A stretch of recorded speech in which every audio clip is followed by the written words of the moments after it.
ഈ പാപങ്ങളുടെ മോചനത്തിനായി നിങ്ങൾ ഓരോരുത്തരും സ്നാനം ഏൽപ്പിൻ എന്ന് പറഞ്ഞതുകൊണ്ട് ഇന്ന് പാപങ്ങളുടെ മോചനത്തിനാണ് സ്നാനം എന്ന് ചില സഭകൾ തെറ്റിദ്ധരിച്ചിട്ടുണ്ട്. ശരിയല്ലേ? അതെ, അത് സഭകൾ ചില സഭകൾ പഠിപ്പിക്കുന്ന നിയമമാണ് പാപങ്ങളുടെ മോചനത്തിന് വേണ്ടി സ്നാനപ്പെടണം, സ്നാനപ്പെടാതെ ഒരുത്തിന് സ്വർഗത്തിൽ പോകാൻ പറ്റത്തില്ല. അപ്പൊ ഞാൻ ഈ പറയുന്നത് കേൾക്കുന്നവർ വളരെ ചിന്തിച്ച് കേൾക്കണം. ഇങ്ങനെ പറയുന്ന ആശയങ്ങൾ പുതുമയുള്ളതാണ്, പലരിൽ ഇത് കേട്ടിട്ടില്ല. അതുകൊണ്ടാണ് ഞാൻ ഈ പറയുന്നത്. അപ്പൊ ഇന്നിപ്പം ഒരു ആശയമാണ് അത് വന്നത്.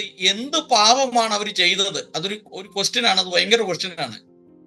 അപ്പോൾ ആ പാപം എന്താണെന്ന് ബ്രദർ പറഞ്ഞത് കറക്റ്റാണ്.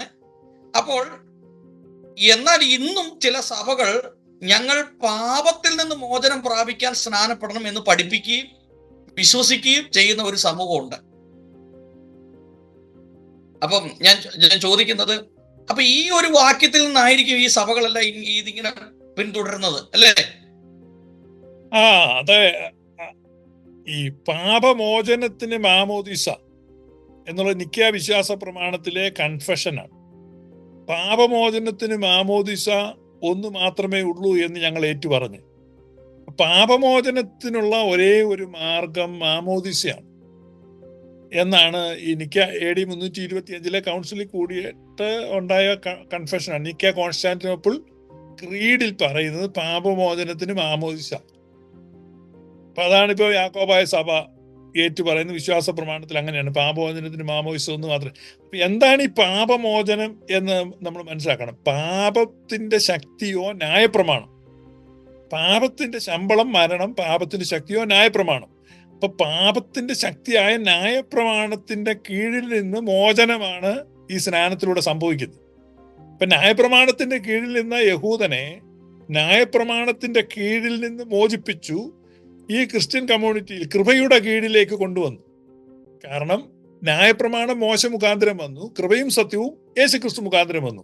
അപ്പൊ ന്യായപ്രമാണത്തിന്റെ കീഴിൽ നിൽക്കുന്ന ഈ ജനത്തെ, അതായത് ചെങ്കടലിലും സമുദ്രത്തിലും സ്നാനമേറ്റ് മോശയോട് ചേർന്ന ജനം, മോശയോട് ചേർന്നു എന്ന് പറഞ്ഞാൽ അവർ ന്യായപ്രമാണത്തിന്റെ കീഴിലാണ്.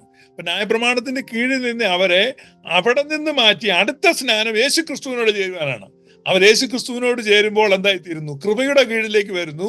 അവർ ന്യായപ്രമാണത്തിന്റെ കീഴിൽ നിന്ന് മോചനം പ്രാപിക്കുന്നു. ഇതിനെയാണ് പാപമോചനം എന്ന് പറയുന്നത്. അല്ലാതെ ഇവന്റെ ജഡീകമായ ദുരാശകളോ ഇവന്റെ മോഹങ്ങളോ ഇവന്റെ അപഭ്രംശങ്ങളോ ഇതൊന്നും അല്ല പാപം എന്ന് ഉദ്ദേശിക്കുന്നത്. ഇപ്പൊ നമ്മൾ ഈ പാപം എന്ന് ഉദ്ദേശിക്കുന്ന പല കാര്യങ്ങളുണ്ട്. പലപ്പോഴും ജഡീക ബലഹീനതകളോ അല്ലെങ്കിൽ അത് ചെയ്തു ഇത് ചെയ്തു, അങ്ങനത്തെ പാപങ്ങളെ പറ്റി അല്ല ഇവിടെ പറയുന്നത്. പാപമോചനം എന്ന് പറഞ്ഞാൽ ന്യായപ്രമാണത്തിന്റെ കീഴിൽ നിന്ന് ഇവനെ സ്വതന്ത്രമാക്കി എന്നാണ് അർത്ഥം.